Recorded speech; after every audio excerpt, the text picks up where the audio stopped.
नमस्कार दोस्तों, स्वागत है आपका अपने परिवार। कैसे हैं आप सभी लोग? मुझे उम्मीद है आप अच्छे होंगे, मस्त होंगे, ज़बरदस्त होंगे, ज़िंदाबाद होंगे। आपकी पढ़ाई बहुत अच्छी चल रही होगी, जैसा कि आपको पता ही है कि आपके एग्ज़ाम हैं बहुत सारे और सभी एग्ज़ामों में आज हम जैसे कि आपको दिख ही रहा है पीछे के एक आज हम टॉपिक पढ़ने वाले हैं, किसके बारे में भाई? डीपीएसपी के बारे में पढ़ने वाले हैं। राज्य के नीति निषेध तत्वों के बारे में पढ़ने वाले हैं और ये एक ऐसे तत्व होते हैं जिनके अंतर्गत जो हमारी भारत राज्य सरकार है या भारत सरकार है वो इन तत्वों को ध्यान में रखते हुए जनता के हितों के संरक्षण में रहकर क्या बनाती है? रूल बनाती है, कानून बनाती है। ये एक ऐसे तत्व होते हैं जिनके तहत क्या किया जाता है भाई कि देश में आर्थिक, सामाजिक और राजनीतिक न्याय दिलाया जा सकता है। ठीक है भाई, तो आज हम इन तत्वों के बारे में बात करने वाले हैं। इनके बारे में आप सभी जानते होंगे, किसके बारे में भाई? कि राज्य के नीति निर्देशक तत्वों के बारे में। के राज्य के नीति निर्देशक तत्वों के बारे में आज हम पढ़ने वाले हैं। सबसे पहले यदि बात की जाए कि ये तत्व होते क्या है, ये तत्व होते क्या है, इनका आखिरकार हमारे जीवन में क्या महत्व है? देखिए, प्रत्येक वस्तु का हमारे जीवन में कुछ ना कुछ महत्व होता है और आज हम इन तत्वों के महत्व के बारे में पढ़ने वाले हैं। ठीक है भाई, तो इन्हें बेटा अगर हम सिंपल में अगर शॉर्ट में देखें, इन्हें हम क्या कहते हैं? डीपीएसपी कहते हैं। इन्हें क्या कहते हैं? डायरेक्टिव प्रिंसिपल स्टेट पॉलिसी कहा जाता है। डायरेक्टिव प्रिंसिपल स्टेट पॉलिसी कहा जाता है, मतलब राज्य की एक ऐसे तत्व, एक राज्य की एक ऐसी नीतियां बनेंगी इसके तहत, जिससे मतलब कि भारत देश की जो जनता है, जो नागरिक हैं, उनके हितों का संरक्षण हो सके। ऐसा नहीं मतलब कि ये जो तत्व हैं ये क्या करते हैं भाई? देश की जो सरकार होती है उसको विधि बनाने में उसकी क्या करते हैं? सहायता करते हैं, ये मदद करते हैं। पहला दूसरी चीज आपसे ये पूछी जा सकती है कि डीपीएसपी, ये जो डीपीएसपी है ये इनका स्वरूप कैसा है? तो इनका स्वरूप कैसा है बेटा? इनका स्वरूप है सकारात्मक। कैसा है इनका? सकारात्मक इनका स्वरूप होता है। ठीक है भाई, कैसा स्वरूप है इनका? सकारात्मक इनका क्या होता है? स्वरूप होता है। इनका एक पॉजिटिव वे में होते हैं। जैसे अगर हम फंडामेंटल राइट्स की बात देखें या फिर हम डीपीएसपी, दोनों में यदि कंपेयर करें थोड़ा बहुत, तो डीपीएसपी सकारात्मक स्वरूप है। अगर फंडामेंटल राइट्स की यदि बात करें, मूल अधिकारों की यदि बात करें, तो वो एक नकारात्मक स्वरूप होता है। ठीक, चलिए तो अब हम बात करते हैं किसके बारे में? डीपीएसपी के बारे में। सबसे पहले ये कि डीपीएसपी की अगर हम पृष्ठभूमि देखें इसकी, तो देखिए बेटा, सबसे पहले यदि ये देखा जाए कि ये क्या एक संवैधानिक तत्व है? जी बिल्कुल है। संवैधानिक तत्व का अर्थ ये है क्योंकि इनका प्रावधान भारतीय संविधान के भाग 4 और अनुच्छेद 36 से 51 तक दिया गया है। ठीक है भाई, देखिए तो भाग 4 और आपका कौन सा अनुच्छेद बेटा? 36 से लेकर 51 तक किसका प्रावधान दिया गया है? डीपीएसपी का प्रावधान दिया गया है। तो भारतीय संविधान के भाग 4 और अनुच्छेद 36 से 51 तक डीपीएसपी का प्रावधान दिया गया है। अब सबसे पहले यदि बात की जाए कि राज्य की नीति निर्देशक तत्व का प्रावधान कहां से लिया गया बेटा? आयरलैंड के संविधान से लिया गया। कहां से लिया है हमने इसको? आयरलैंड के संविधान से हमने लिया है। देखिए, स्पेन के संविधान से लिया किसने? आयरलैंड ने। और आयरलैंड के संविधान से ले लिया किसने? भारत ने। और वो भी अगर हम बात करें तो आयरलैंड के किसके बेटा? आयरलैंड के संविधान के अनुच्छेद 45 से इसको लिया गया है। तो आयरलैंड के संविधान के अनुच्छेद 45 से भारत के संविधान में राज्य के नीति निर्देशक तत्वों को ग्रहण किया गया है। ठीक है भाई, चलिए आगे देखेंगे। अब हम बात करें तो इनके तहत राज्य को लोक कल्याणकारी राज्य बनाया जा सकता है।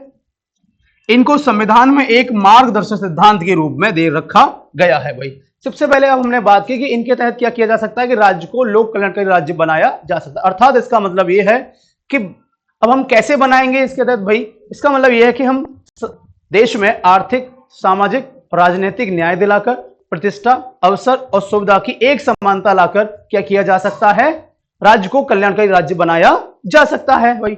ठीक, चलिए आगे देखेंगे कि इनकी प्रकृति कैसी होती है भाई? सकारात्मक। अभी मैंने बताया भी था आपको कि इनकी प्रकृति कैसी होती है? सकारात्मक होती है। ये देश के शासन के लिए मौलिक होते हैं। ये वाला प्रश्न भी आपसे पूछा गया है कि आप ये बताइए कि देश के शासन के लिए मौलिक होते हैं, देश के शासन के लिए क्या होते हैं? मौलिक। कौन होते हैं? डीपीएसपी होते हैं। कौन होते हैं भाई? डीपीएसपी। क्योंकि देश का जो शासन होता है, देश की जो सरकार होती है, जो भी कोई विधि बनाती है, कोई लॉ बनाती है, जो वो देश की जनता के हितों के संरक्षण में रहकर ही उसको बनाती है। मतलब कि देश की सरकार किसी भी रूल या विधि को बनाने के लिए इन तत्वों का प्रयोग करती है। ठीक, चलिए आगे बात करेंगे कि राज्य के द्वारा विधि निर्माण में इन तत्वों का प्रयोग किया जाता है। भाई यही तो बताया गया अभी आपको कि राज्य के द्वारा, राज शब्द का प्रयोग यहां समूचे देश के लिए हुआ है। ठीक है भाई, तो राज्य के द्वारा विधि निर्माण में, किसमें भाई? विधि निर्माण में। यदि कोई भी विधि, हमारी जो ये संसद है, पार्लियामेंट है हमारी, यदि ये पार्लियामेंट संसद यदि कोई विधि बनाती है तो उस विधि में इन तत्वों का बहुत ही ज्यादा मात्रा में क्या रखना पड़ेगा? आपको ध्यान रखना पड़ेगा। इन तत्वों को ध्यान में रखते हुए क्या किया जाएगा? देश की जनता के लिए विधि बनाई जाएगी भाई। ठीक, चलिए आगे अब हम बात करते हैं। देखिए, अब सबसे पहले ये बात करें कि जो हमारे डीपीएसपी हैं, इनके बारे में कुछ लोगों ने अपने अपने थोड़े बहुत क्या दिए, तथ्य दिए हैं। कोई कुछ कहता है और कोई कुछ कहता है। सबसे पहले एक व्यक्ति जिनका नाम है ग्रेनविल ऑस्टिन, तो जी ऑस्टिन जिनके नाम से जाना जाता है। देखा होगा आपने, ये प्रश्न पेपर में अक्सर आता रहता है कि जी ऑस्टिन के द्वारा इसको क्या बोला गया भैया? डीपीएसपी को क्या बोला गया है? डीपीएसपी को क्या बोला गया है? संविधान की आत्मा कहा गया है बेटा। क्या बोला गया है भाई? आत्मा कहा गया है। किसको आत्मा कहा गया है भाई? डीपीएसपी को। किसने कहा है? जी ऑस्टिन ने कहा है। किसने? जी ऑस्टिन ने। ग्रेनविल ऑस्टिन ने डीपीएसपी को क्या बोला है? संविधान की आत्मा कहा है। और आप सभी जानते हैं कि संविधान की आत्मा डीपीएसपी भी है। यदि इससे पहले यदि हम बात करें, एक आपने सुना होगा प्रेमबल या फिर प्रस्तावना, तो प्रस्तावना को भी संविधान की आत्मा कहा गया है। और वो किसने कहा है? ठाकुर भार्गव दास ने कहा है। इसको क्या बोला? ठाकुर भार्गव दास ने। किसको बोला है भैया? प्रस्तावना को। किसको? प्रस्तावना को। यदि हम बात करें किसकी? प्रस्तावना की, तो प्रस्तावना को ठाकुर भार्गव दास ने, ठाकुर भार्गव दास, किसने बोला है भाई? ठाकुर भार्गव दास ने क्या बोला है? किसको? प्रस्तावना को। तो ठाकुर भार्गव दास ने प्रस्तावना को क्या बोला है भैया? आत्मा कहा है। ठीक, चलिए और आगे अगर हम बात करें, एक और आता है आपका इसी से, आत्मा से ही, अनुच्छेद 32। अनुच्छेद 32 को किसने कहा है बेटा? डॉक्टर वी आर अम्बेडकर ने। Doctor V are Ambedkar ji ने क्या कहा है बेटा? भारतीय संविधान के अनुच्छेद 32 को क्या कहा है भाई? संविधान की मूल आत्मा कहा है। तो तीनों चीजें अलग अलग हैं। डीपीएसपी को किसने कहा है? जी ऑस्टिन ने कहा है।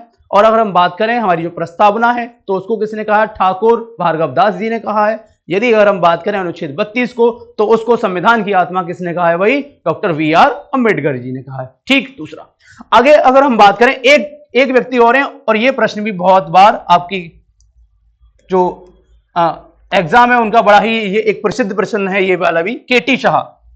केटी शाह के अनुसार ये कहा गया है कि डीपीएसपी एक ऐसे बैंक का चेक है जो राज्य के हाथ में है। राज्य चाहे तो उसे भुनाए और राज्य ना चाहे तो उसे ना भुनाए। डीपीएसपी को फंडामेंटल राइट से अलग रखा गया है। अर्थात इसका मतलब यह है कि ये बाध्यकारी नहीं है। ये बाध्यकारी नहीं है बेटा। ये क्या नहीं है भाई? ये बाध्यकारी नहीं है। ये क्या नहीं है? ये बाध्यकारी नहीं है। इसका मतलब क्या है कि इनको न्यायालय द्वारा जबरदस्ती लागू नहीं कराया जा सकता है। अर्थात मतलब यह है कि डीपीएसपी एक ऐसे तत्व होते हैं जो किसके हाथ में है? केवल जो स्टेट के हाथ में है, जो राज्य के हाथ में है। राज्य चाहे तो उनको बुनाएगा और राज्य नहीं चाहेगा तो उनको नहीं बुनाएगा। मतलब कि डीपीएसपी एक ऐसे तत्व है, एक ऐसे प्रावधान है। हालांकि ये राज्य का कर्तव्य बनता है, लेकिन राज्य चाहेगा तो आपको इन तत्वों को प्रदान करेगा और राज्य नहीं चाहेगा तो इन तत्वों को प्रदान नहीं करेगा। हम इसके लिए कोर्ट में नहीं जा सकते हैं। हम इनको न्यायालय में इनको चुनौती नहीं दे सकते। इनको हम न्यायालय द्वारा बाध्यकारी नहीं करा सकते। ठीक है भाई? जैसे कि हम किसको?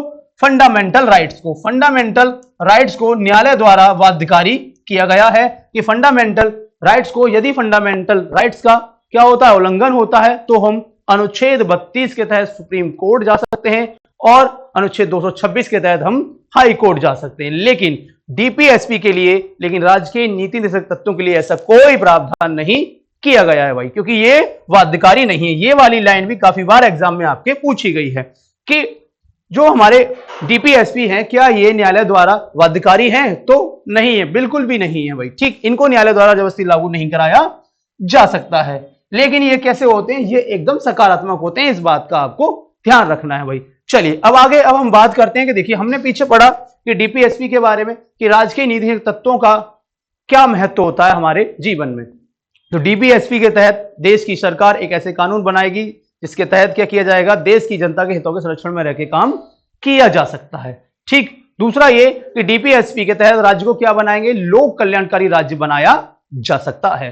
ठीक, और ये इनकी जो प्रवृत्ति होती है वो कैसी होती है? वो एक सकारात्मक प्रवृत्ति के होते हैं।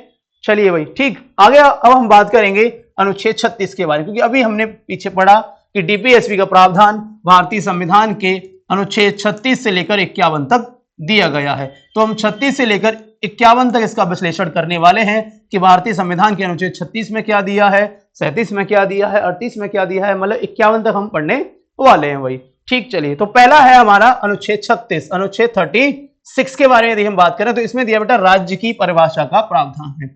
देखिए राज्य की परिभाषा का प्रावधान ये है, इसमें अनुच्छेद 36 साफ ये कहता है कि राज्य, इसमें राज शब्द का अर्थ, इसमें राज शब्द का अर्थ वही है जो अनुच्छेद 12 में है। यदि आप फंडामेंटल राइट्स पढ़ते हैं तो फंडामेंटल राइट्स में अनुच्छेद 12 में दिया स्टेट ऑफ डेफिनेशन पर राज्य की परिभाषा का प्रावधान दिया है, जिसमें अगर हम बात करें इसमें कौन कौन है बेटा, तो इसमें हमारी भारतीय संसद आएगी, भारतीय संसद के सदस्य, संसद, राज्यों की विधानमंडल सदस्य, राज्यों के विधानमंडल सदस्य, राष्ट्रपति, उपराष्ट्रपति, और जितने भी हमारे क्या होंगे अन्य अधिकारी और प्राधिकारी, अन्य अधिकारी और अन्य प्राधिकारी, ये सब किस में आएंगे बेटा? राज्य की परिभाषा में आते। किस में आते हैं? राज्य की परिभाषा में आएंगे। और एक ऐसे वित्तीय संस्थान जैसे कि एल, वेल, सेल, रेलवे, ये सब किस में आएंगे बेटा? ये सब आएंगे आपकी राज्य की परिभाषा में। एक ऐसे संस्थान जिनमें भारत सरकार के द्वारा क्या दिया जाता है? धन दिया जाता है, वे सभी किस में आएंगे? राज्य की परिभाषा में आते हैं। ठीक, चलिए अब हम बात करते हैं अनुच्छेद 37 की। अनुच्छेद 37 की यदि बात की जाए तो साफ साफ इसमें यह लिखा गया है, अनुच्छेद 37 ये कहता है कि डीपीएसपी को न्यायालय द्वारा प्रवर्तनीय कराया नहीं जा सकता है, कि डीपीएसपी को न्यायालय द्वारा जबरदस्ती लागू हम नहीं करा सकते। जैसा कि मैं आपको पहले भी बता चुका हूं कि राज्य के नीति निर्देशक तत्वों को न्यायालय द्वारा प्रवर्तनीय ना होना, मतलब कि राज्य के नीति तत्व जो होते हैं डीपीएसपी को हम न्यायालय में, हम कोर्ट में हम क्या नहीं करा सकते बेटा? जबरदस्ती इनको लागू नहीं करा सकते, हम इनको जबरदस्ती लागू नहीं करा सकते हैं भाई। ठीक है भाई, तो डीपीएसपी को न्यायालय द्वारा जबरदस्ती लागू नहीं कराया जा सकता है, नहीं कराया जा सकता, क्योंकि ये बाध्यकारी नहीं होते, क्योंकि ये बाध्यकारी। लेकिन अगर हम ज्यादा इसका उल्लंघन करेंगे तो इसके बाद तो भैया फिर कोर्ट तो जाना ही पड़ सकता है। लेकिन ये न्यायालय द्वारा या फिर ये सरकार पर बाध्यकारी नहीं होते हैं। जैसे फंडामेंटल राइट्स वे राइट्स होते हैं जिनके लिए सरकार हमें उन राइट्स को प्रदान करने के लिए बाध्य होती है, लेकिन डीपीएसपी को सरकार प्रदान करने के लिए बाध्य नहीं होती है। ठीक है भाई, चलिए आगे देखेंगे अनुच्छेद 38 के बारे में। तो भारतीय संविधान का अनुच्छेद 38 क्या कहता है भाई? तो इसमें लिखा है कि राज्य को लोक कल्याणकारी राज्य बनाया जा सकता है। जैसा कि मैं आपको पहले भी बता चुका हूं कि राज्य को लोक कल्याणकारी राज्य कैसे बनाया जाएगा भाई? सिंपल सी बात यह है कि राज्य में आर्थिक, सामाजिक, राजनीतिक न्याय दिलाकर, प्रतिष्ठा, अवसर और सुविधा की समानता प्रदान कर राज्य को हम क्या बना सकते हैं? लोक कल्याणकारी राज्य बनाया जा सकता है। जब तक ये सारी चीजें नहीं होंगी तब तक हम इसको राज्य को क्या नहीं बना सकते? लोक कल्याणकारी राज्य नहीं बना सकते। देखिए अब अनुच्छेद 38 का सेक्शन 1 की यदि हम बात करें, इसमें लिखा हुआ है कि राज्य सामाजिक, आर्थिक और राजनीतिक न्याय दिलाएगा। अभी आपको बताया गया था कि 3 प्रकार के क्या है बेटा? न्याय हैं। अगर हम इन्हें देखेंगे तो आपको ये प्रस्तावना में भी देखने को मिल जाएंगे भाई। ठीक तो राज्य क्या करेगा कि 3 प्रकार के समान न्याय इनको दिलाएगा राज्य के नागरिकों को। कौन से? सामाजिक, आर्थिक और बेटा राजनीतिक, 3 प्रकार के न्याय दिलाएगा, जिससे राज्य को लोक कल्याणकारी राज्य बनाया जाएगा भाई। ठीक, तो पहला प्रावधान है वो ये है कि 3 प्रकार के न्याय दिलाए जाएंगे। दूसरा क्या है बेटा? कि राज्य प्रतिष्ठा, अवसर, सुविधाओं की समानता प्रदान करेगा और असमानताओं को क्या करेगा, खत्म करेगा। तो राज्य क्या करेगा कि राज्य जो है किसमें, अवसर में और प्रतिष्ठा में और सुविधाओं में क्या लेकर आएगा भाई, समानता लेकर आएगा। क्या लेकर आएगा, समानता लेकर आएगा, जिससे कि राज्य को कल्याणकारी राज्य बनाया जा सके और सभी को एक समान अवसर प्रदान किया जा सके भाई। क्योंकि सभी लोग, भारत देश के सभी नागरिक क्या हैं, एक समान हैं। मतलब कि अनुच्छेद 38 के तहत कहा गया है कि प्रतिष्ठा, अवसर और सुविधाओं में यदि हमें क्या देनी पड़ेगी, समानता प्रदान करेंगे, तभी हम राज्य को लोक कल्याणकारी राज्य बना सकते हैं। वास्तव में एक राज्य की एक तरीके से ये एक नींव रखते हैं डीपीएसपी। राज्य का जो एक आवरण बनाते हैं, मतलब राज्य को एक तरीके से एक संरक्षण भी प्रदान करते हैं। कौन, डीपीएसपी। क्योंकि डीपीएसपी के तहत राज्य को हम क्या बनाएंगे भाई, लोक कल्याणकारी राज्य बनाएंगे और राज्य में एक समानता ला सकते हैं भाई। ठीक, चलिए अब आगे हम बात करते हैं अनुच्छेद 39। तो ये कहता है कि राज्य द्वारा अनुसरणीय नीति तत्व। अब राज्य के द्वारा कुछ अनुसरणीय जो नीति तत्व हैं वो प्रदान किए गए हैं, उनके बारे में अब हम बात करने वाले हैं। हालांकि इसमें 5-6 सबसेक्शन हैं, लेकिन हम केवल 4 सबसेक्शन इसके पढ़ने वाले हैं। तो पहला है बेटा, सभी नागरिकों को आजीविका के पर्याप्त साधन का अधिकार। मतलब कि भारत के सभी नागरिकों को आजीविका के पर्याप्त साधन प्रदान कराए जाएंगे। मतलब कि भारत का प्रत्येक नागरिक, मतलब सरकार इस तरीके से रूल और रेगुलेशन बनाएगी, सरकार इस तरीके से प्रबंधन करेगी जिसके तहत भारत के प्रत्येक नागरिक को आजीविका के साधन उपलब्ध कराए जा सके। जैसे अब सरकार इसके लिए बहुत सारे प्रावधान कर सकती है, कोई भी प्रावधान हो सकते हैं, जैसे कोई भी एक वेलफेयर चला दे या कोई एक संस्था चला दे या कोई एक एनजीओ चला दे, या फिर उनको कुछ लोन प्रदान कर दे, जैसे 20,000 रुपए की लोन दे दी जाए और आप अपना कोई भी काम कर सकते हैं। मतलब कि कोई व्यक्ति अपना जीवन यापन कर सके। आजीविका का मतलब क्या बेटा, मतलब कि जीवन यापन के लिए क्या कर सकती है सरकार, जीवन यापन के लिए साधन उपलब्ध कराएगी। क्या कराएगी, जीवन यापन के लिए साधन उपलब्ध कराएगी, साधन देगी बेटा। ठीक है भाई, सबको एक समान साधन दिए जाएंगे। किसके द्वारा दिए जाएंगे, राज्य के द्वारा दिए जाएंगे भाई। ठीक, और इसी में एक और दिया है बेटा, निःशुल्क विधिक सहायता का प्रावधान भी इसी में दे रखा है। निःशुल्क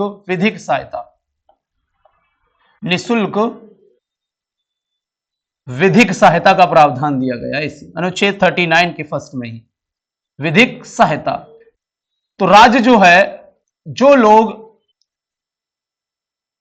लोग विधि का अगर भार वो संभाल नहीं पा रहे हैं मान लीजिए, तो उनको लिए क्या दिया जाएगा, उनको निःशुल्क विधिक सहायता का प्रावधान करेगी सरकार। दूसरा पॉइंट है बेटा इसमें कि राज्य भौतिक संसाधनों के स्वामित्व और नियंत्रण को सामान्य करेगी। मतलब कि राज्य इस तरीके से काम करेगी, मतलब राज्य सरकार जो भौतिक संसाधन है, जैसे कि मछली पालन हो गया, बाकी मछली पालन, मुर्गी पालन और भी जो ऐसे साधन हैं, उन पर इस तरीके से नियंत्रण करेगी जिससे कि ऐसा ना हो कि 10 व्यक्ति हैं और उनमें से केवल 2 व्यक्तियों के पास ही सारे साधन उपलब्ध हों, बाकी के 8 लोगों के पास कोई भी साधन ना हो। तो इस तरीके से वो रूल बनाएगी जिससे कि सभी लोगों को साधन पर्याप्त मात्रा में आपस में बंट सके। मतलब कि किसी का भी एक साधन पर जितने भी भौतिक संसाधन हैं उन पर किसी एक व्यक्ति का स्वामित्व ना हो, एक व्यक्ति का उस पर कब्जा ना हो। तो इस तरीके से रूल बनाए जाएंगे जिसके तहत प्रत्येक साधन पर, प्रत्येक भौतिक साधन पर प्रत्येक भारत के नागरिक का उस पर अधिकार हो सके। यदि वो उसके लायक है, यदि वो उसके काबिल है, तो उसके लिए क्या किया जाएगा, वो उसको हासिल कर सकता है। लेकिन यदि कोई व्यक्ति एक साधन पर, मतलब एक व्यक्ति अपना पूरा कब्जा करके बैठा है, तो इस बात को सरकार ध्यान में रखेगी और उस पर नियंत्रण करेगी ताकि उसका क्या किया जा सके, उसका डिस्ट्रीब्यूशन किया जा सके भाई। ठीक, तीसरा पॉइंट यह कहता है कि संपत्ति तथा उत्पादन के साधनों का विकेंद्रीकरण करना। अब संपत्ति और उत्पादन के जो साधन है उनका विकेंद्रीकरण, मतलब कि डिसेंट्रलाइजेशन करेगी। इसका मतलब यह है कि जो संपत्ति है या फिर उत्पादन के जो साधन है, जैसे हमने पीछे पढ़ा वही चीजें हैं। अब संपत्ति है, कहीं ऐसा रूल ना हो जाए, कहीं ये ना हो जाए जैसे एक गांव है, अब उस गांव में यदि मान लीजिए पूरे गांव की एक व्यक्ति क्या कर ले, संपत्ति ले ले, जो एक जमींदार है मान लीजिए, तो इससे जमींदारी आ जाएगी, तो इससे एक जमींदारी प्रथा शुरू हो सकती है।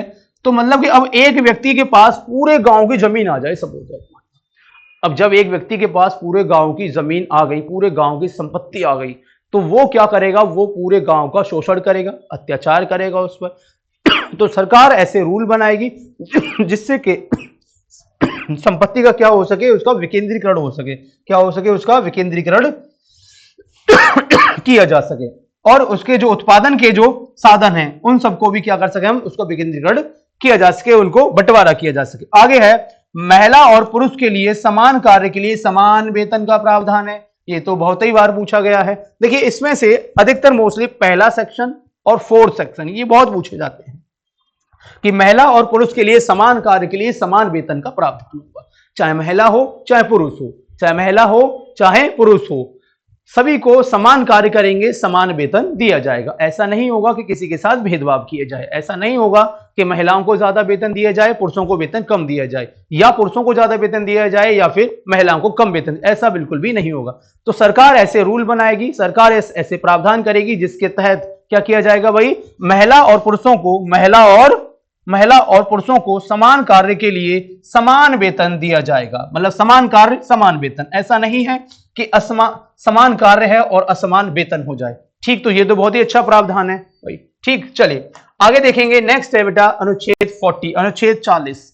अनुच्छेद 40 के बारे में बहुत ही ज्यादा ये एक प्रचलित प्रश्न है, बहुत बार एग्जाम में आया हुआ है, छोटे से लेकर बड़े बड़े एग्जामों में ये प्रश्न पूछा गया है और इसके बारे में सभी लोग जानते होंगे, इसके बारे में सभी लोग जानते होंगे। बहुत ही सिंपल सा प्रश्न है, बार बार आया है कि ग्राम पंचायतों का जो गठन है वो अनुच्छेद किसके तहत किया जाता है, अनुच्छेद 40 के तहत उसको किया जाता है। हालांकि सबसे पहले हम देखें इसमें क्या दिया बेटा, राज्य ग्राम पंचायतों को स्वशासन की इकाई के रूप में स्थापित करेगा। तो राज्य का यह कर्तव्य है कि राज्य ग्राम पंचायतों को गांव की जो होती है उसकी स्वशासन की इकाई के रूप में उसको क्या करेगा, स्थापित करेगा। और आप सभी जानते होंगे चाहे कि भारत के अंदर 2 अक्टूबर 1968 को गांधी जयंती के दिन राजस्थान के नागौर जिले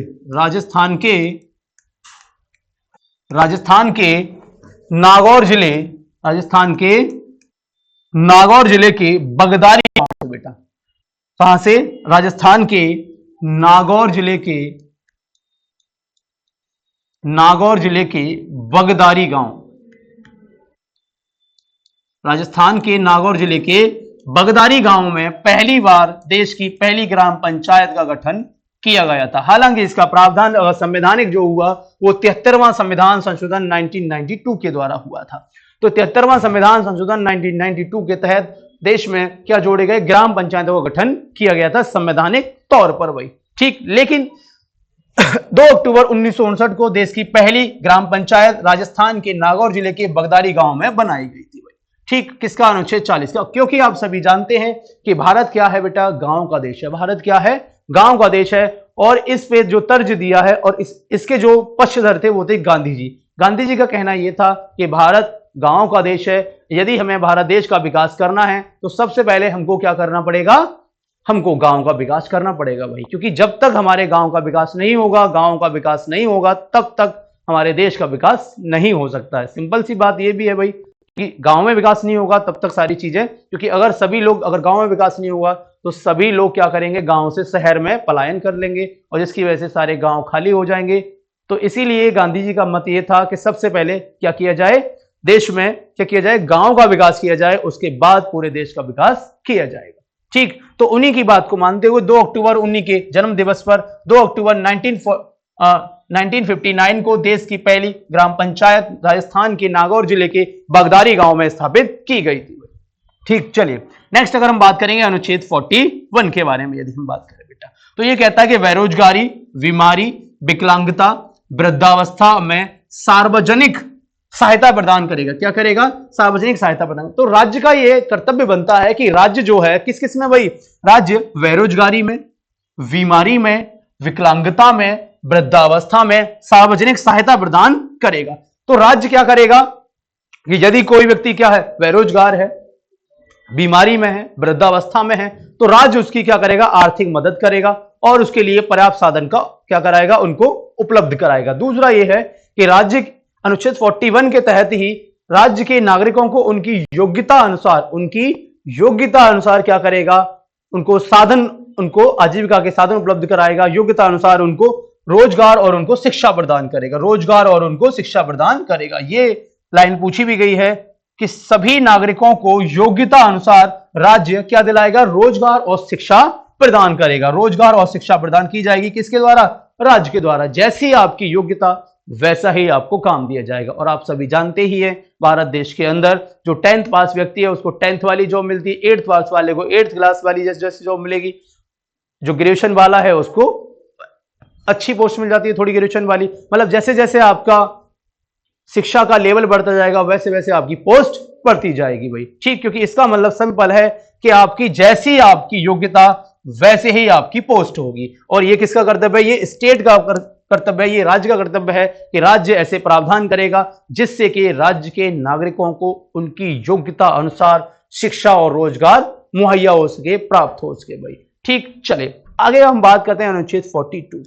और अनुच्छेद 42 भी एक बहुत ही प्रचलित प्रश्न रहा है। बहुत बार आपने इस प्रश्न को देखा होगा, बड़े ही छोटे से लेकर बड़े बड़े बड़े एग्जामों में इस प्रश्न को पूछा जा चुका है कि अनुच्छेद 42 के तहत क्या दिया गया है। तो अनुच्छेद 42 में साफ साफ एक जो प्रश्न बहुत बार पूछा गया वो ये है कि महिलाओं के लिए प्रसूति सहायता का प्रावधान किया गया है। प्रसूति सहायता, मैटरनिटी बेनिफिट जो दिया जाता है वो अनुच्छेद 32 के तहत दिया जाता है। मातृत्व लाभ, देखिए बेटा, तो मानव के अनुकूल दशाओं में कार्य करने का प्रयास और महिलाओं को प्रसूति सहायता प्रदान करना। देखिए राज्य एक इस तरीके से प्रावधान करेगा, राज्य ऐसे प्रावधान करेगा जो महिला हो या पुरुष हो, ऐसे प्रावधान करेगा जो व्यक्ति के काम करने के क्या हो, अनुकूल हो, उसके विपरीत ना हो, उसके प्रतिकूल ना हो। अनुकूल मतलब राज्य इस तरीके से प्रावधान करेगा जिससे कि कोई भी व्यक्ति अपना आजीविका का जो साधन चला रहा है उसको आसानी से चला सके। ऐसा नहीं होगा कि उसके प्रतिकूल चीजें हों और फिर वो काम कर ही नहीं पाएगा बेचारा व्यक्ति। तो ऐसे रूल बनाएगा कि मानव के लिए क्या हो बेटा, अनुकूल हो। ऐसा ना हो कि जैसे आग जल रही है और ये कहा जाए बेटा इसमें कूद जाओ, ये काम है तुम्हारा, तो ये तो एक तरीके से क्या हुआ, वो तो एक प्रतिकूल हो गया नहीं हो गया भाई। तो राज्य, जो लोग व्यक्ति हैं जो काम कर रहे हैं उनके संरक्षण में रहकर, मतलब उनका संरक्षण करते हुए, मैंने पहले भी आपको बताया कि राज्य जो है डीपीएसपी को ध्यान में रखते हुए ऐसी विधि बनाएगा जिससे कि लोगों का हितों का जो संरक्षण है उसको छीना ना जा सके, उनके जो हक हैं, उनके जो अधिकार हैं उनको छीना ना जा सके, ठीक। और राज्य क्या करेगा, महिलाओं के लिए प्रसूति सहायता प्रदान करेगा। महिलाओं के लिए प्रसूति सहायता प्रदान करता है, मतलब कि जो हमारी माताएं हैं, जो बहनें हैं, जब वो क्या होती हैं, जब वो गर्भवती होती हैं तो उनके लिए कुछ उनको क्या दिए जाते हैं, कुछ उनको छुट्टियां दी जाती हैं, कुछ उनको बेनिफिट्स दिए जाते हैं। मतलब कि या तो वो घर पे रह के अपना काम कर सकती हैं और घर पे रह के जैसे काम करेंगे तो उनको उनका पूरा पैसा मिलता रहता है, उनकी सैलरी को कट नहीं किया जाता है भाई, ठीक है भाई। जैसे कि पुरुष अगर नहीं जाएंगे तो पुरुषों की सैलरी तो कट जाती है भाई, लेकिन महिलाओं को ये राज्य द्वारा एक क्या दी जाती है, प्रॉफिट दिया जाता है, उनको लाभ दिया जाता है कि यदि वो उस अवस्था में है, यदि वो काम करने की यदि वो उस अगर अवस्था में नहीं है तो उनके लिए फिर अलग से प्रावधान किए गए हैं। और अनुकूल परिस्थिति ये भी है कि महिलाओं को जो है रात को काम नहीं कराया जाएगा क्योंकि उनके लिए वो परिस्थिति क्या है, वो प्रतिकूल है, फिर वो अनुकूल परिस्थिति नहीं है। तो ऐसे रूल बनाएगी, ऐसी परिस्थितियों को तैयार करेगी राज्य सरकार जिससे कि चाहे महिला हो या पुरुष हो, किसी को कोई भी आपत्ति प्रॉब्लम ना हो भाई, ठीक। चलिए आगे हम बात करते हैं अनुच्छेद 43 के बाद। अनुच्छेद 43 क्या कहता है भाई कि राज्य कृषि और उद्योग में लगे सभी कामगारों को निर्वाह मजदूरी वेतन देगा तथा उनके जीवन स्तर में सुधार करेगा। तो अनुच्छेद 43 ये कहता है कि राज्य जितने भी जो लोग हैं कामगार में लगे हुए हैं, बेचारे मेहनत कर रहे हैं, मजदूरी कर रहे हैं या छोटे मोटे जिस भी काम में लगे हुए हैं, तो राज्य न्यूनतम मजदूरी तय करता है कि आपको इतनी न्यूनतम मजदूरी प्रदान की जाएगी ताकि उनके जीवन स्तर में सुधार किया जा सके। अब ऐसा नहीं होगा कि आपसे 8 घंटे काम करा लिया गया भैया और आपको 200 रुपए दे दिए गए, मान लीजिए। अब आज की डेट में आप सभी जानते हैं कि 200 रुपए में क्या होता है भाई, कुछ होने वाला है क्या, बिल्कुल भी नहीं होने वाला कुछ भी। तो अब 8 घंटे काम करा लिया आपसे और आपको केवल 200 रुपए दे दिए, तो क्या आप इससे क्या आप इससे अपने जीवन स्तर में सुधार कर सकते हैं? क्या नहीं कर सकते। तो राज्य क्या करेगा भाई, राज्य ऐसे रूल बनाएगा, राज्य इस तरीके से काम करेगा जिससे कि उनको निर्वाह मजदूरी वेतन दिया जा सके। उनको निर्वाह मजदूरी वेतन मतलब कि एक ऐसा वेतन उनको प्रोवाइड कराया जा सके, एक ऐसा वेतन उनको दिया जा सके जिसके तहत वो क्या कर सकते हैं, अपना जीवन यापन कर सकते हैं। और राज्य का यह कर्तव्य भी है कि राज्य क्या करेगा, राज्य ऐसे प्रावधान करेगा जिससे कि उनके जीवन स्तर में सुधार किया जा सके, जीवन स्तर में सुधार उनके किया जा सके। मतलब कि ऐसे वो इस तरीके से प्रावधान करेगा कि राज्य के सभी जो नागरिक हैं उनका जीवन यापन थोड़े अच्छे से उनका व्यतीत हो सके, उनको मिनिमम वेतन उनको दिया जाएगा। ऐसा नहीं है काम बहुत ज्यादा करा लिया और वेतन उनको बहुत कम दे दिया। ठीक, नेक्स्ट देखेंगे अनुच्छेद 44। ये तो आप सभी जानते ही होंगे, बहुत सिंपल सा प्रश्न है, बहुत बार पूछा गया ये भी, कि समान नागरिक सिविल संहिता का प्रावधान है। समान नागरिक सिविल संहिता का प्रावधान है बेटा, समान नागरिक सिविल संहिता। इसका मतलब ये है कि राज्य का कर्तव्य ये है, मतलब कि अनुच्छेद 44 ये कहता है कि सभी लोगों के लिए कानून क्या होंगे, विधि जो कानून है वो क्या होगा, एक समान होगा। कानून क्या होगा, एक समान होगा बेटा। क्या हो, कानून एक समान होगा सभी धर्मों के लिए, सभी धर्म के लिए क्या होगा, कानून एक समान होगा। लेकिन भारत का एकमात्र ऐसा राज्य है गोवा है जहां पर बेटा सिविल संहिता का प्रावधान किया गया है। तो एक समान नागरिक सिविल संहिता कहां पे है, गोवा में है। कहां पर है भाई, गोवा में है। क्योंकि ऐसे रूल बनाना थोड़ा सा ये एक पॉजिटिविटी भी है और थोड़ा सा ये एक नेगेटिव भी है, लेकिन क्योंकि सबके अपने अपने धर्म है और आप सभी जानते हैं कि विभिन्न धर्म वाले लोग, विभिन्न प्रकार के लोग, हमारे विभिन्नताओं वाले लोग हमारे देश में निवास करते हैं। सभी के धर्म अपने अपने अलग अलग हैं, सभी के मत अपने अपने अलग अलग हैं। तो ये सारी चीजों को लागू करेगा अनुच्छेद 44 समान नागरिक सिविल संहिता को। मतलब सभी नागरिकों के लिए कानून क्या होंगे, एक समान होंगे। लेकिन ऐसा कर पाना क्या संभव है भाई? ठीक, ऐसा कर पाना ज्यादा तौर पर अगर हम देखें तो संभव है भी और नहीं भी है भाई। ठीक, चलिए आगे देखेंगे अनुच्छेद 45। तो अनुच्छेद 45 के बारे में यदि बात करें, इसमें दिया है 0 से लेकर 6 वर्ष तक के सभी बच्चों के लिए शिक्षा, स्वास्थ्य और पोषण प्रदान करेगा। तो राज्य क्या करेगा, 0 से लेकर 6 वर्ष, 0 से लेकर 6 वर्ष तक के सभी बच्चों के लिए क्या करेगा राज्य, उनकी शिक्षा और उनके पोषण का ध्यान रखे। जैसे आंगनवाड़ी कुछ बनाए जाते हैं तो आंगनवाड़ी के तहत क्या किया जाता है भाई, इसके तहत क्या किया जाता है कि 0 से लेकर 6 वर्ष तक के बच्चों को शिक्षा और पोषण प्रदान किया जाता है। इसकी थोड़ी सी यहीं पर अगर हम देखें तो बेटा 86वां संविधान संशोधन होता है। कौन सा, 80वां संविधान संशोधन 2002। तो 80वां संविधान संशोधन 2002 के तहत किया गया कि 6 से लेकर 14 वर्ष तक के बच्चों के लिए निःशुल्क शिक्षा का प्रावधान किया गया। तो यहां से इसकी क्या बदल दी गई, रूपरेखा, इस शब्दावली को यहां से बदल दिया गया।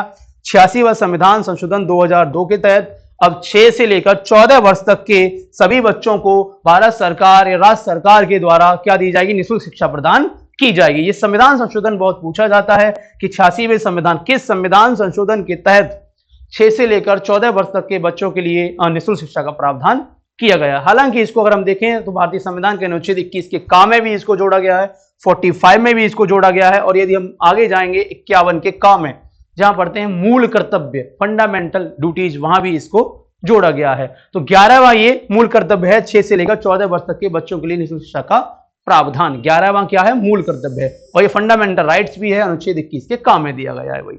ठीक, तो राज्य क्या करेगा, 0 से लेकर 6 वर्ष तक के सभी बच्चों के लिए ऐसे प्रावधान करेगा ताकि उनको शिक्षा और उनका पोषण उनको मुहैया कराया जा सके। और इसके तहत इसकी शब्दावली को चेंज करके इसमें किया गया 86वां संविधान संशोधन 2002, जिसके तहत 6 से लेकर 14 वर्ष तक के बच्चों के लिए प्रावधान किए गए, इनको निःशुल्क शिक्षा प्रदान की जाएगी भाई।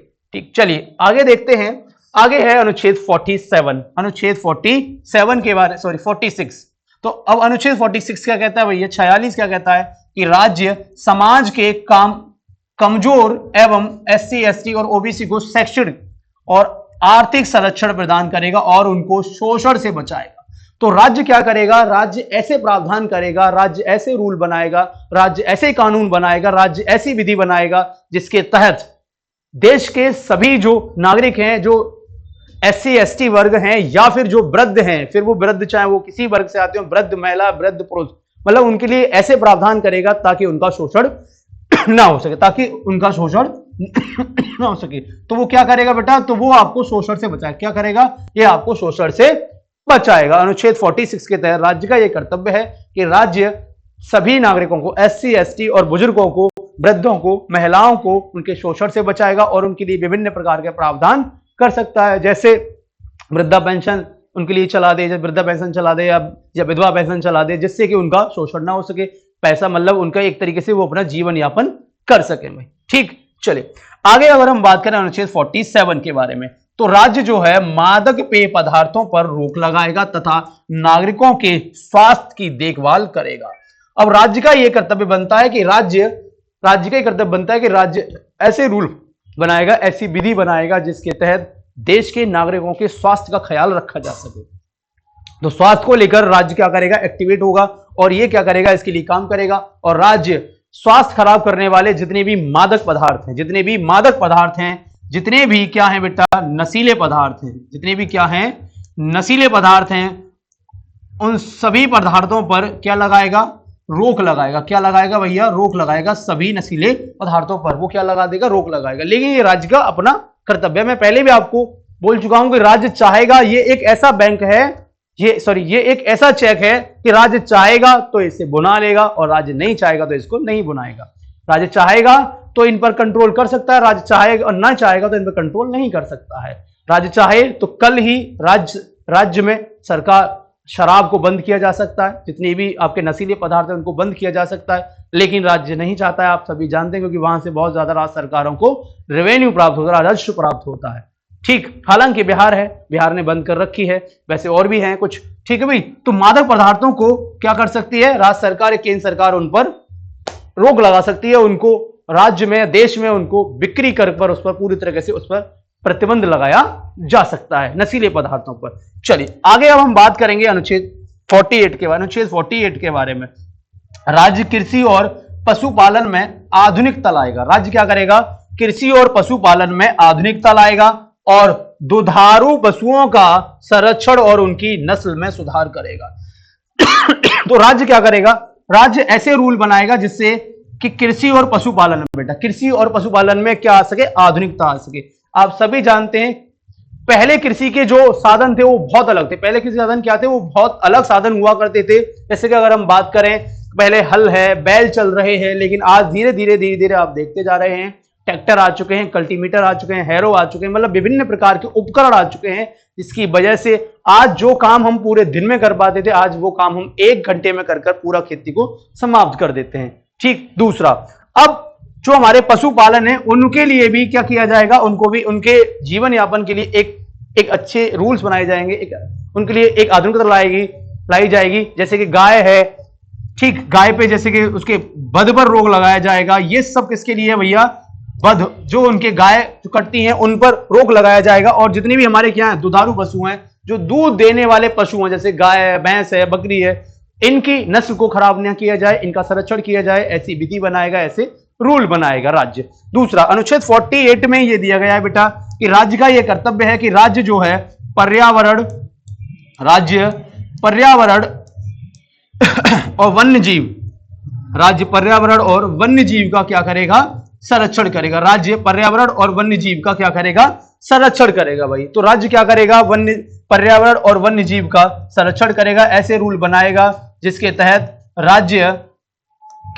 क्या किया जा सके भाई, पर्यावरण का संरक्षण किया जा सके और वन्य जीवों का संरक्षण किया जा सके। ठीक, चलिए आगे अब हम बात करें अनुच्छेद 49 की। अनुच्छेद 49 के बारे में यदि हम बात करें तो राज्य क्या करेगा, राज्य का यह कर्तव्य बनता है कि कलात्मक और विश्व धरोहर की स्थिति के हिसाब से जितनी भी हमारी क्या है, स्मारक हैं, इमारत हैं, ऐतिहासिक दृष्टि से संबंधित जो स्मारक हैं और जो इमारत हैं, उनका क्या करेगा, राज्य उनका संरक्षण करेगा। राज्य क्या करेगा, उनका संरक्षण करेगा।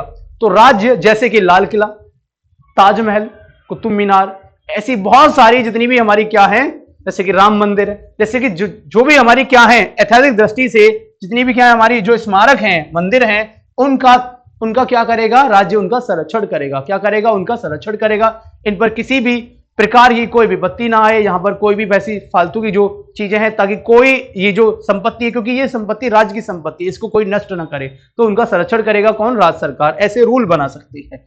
ठीक, चलिए आगे अब हम बात करते हैं अनुच्छेद 50 के बारे में। अनुच्छेद 50 के बारे में यदि हम बात करें अनुच्छेद 50 के बारे में बेटा, तो अनुच्छेद 50 क्या कहता है कि कार्यपालिका और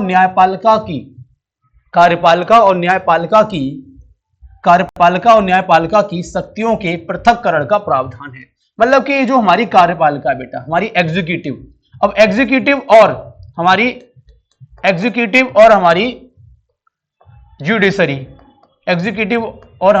जुडिशरी, इन दोनों के जो पावर हैं, शक्ति हैं, जो इन दोनों की क्या है, पावर हैं, जो इनकी शक्तियां हैं, इनके पृथक्करण का, इनके बंटवारे का क्या प्रावधान करता है कि इनकी जो शक्ति है, पावर है, वो क्या है, अलग अलग है, बिल्कुल अलग अलग। भाई हमारे देश के अगर हम बात करें कि देश की जो शासन व्यवस्था है, शासन प्रशासन व्यवस्था है, इसको चलाने के 3 आधारभूत क्या है, स्तंभ है। सबसे पहला है हमारा विधायिका। सबसे पहला क्या है, विधायिका के बारे में बात करें तो 2 विधायिका है हमारे पास। एक देश की विधायिका जिसे कहते हैं हम संसद, और एक स्टेट की विधायिका होती है जिसे कहते हैं विधानमंडल।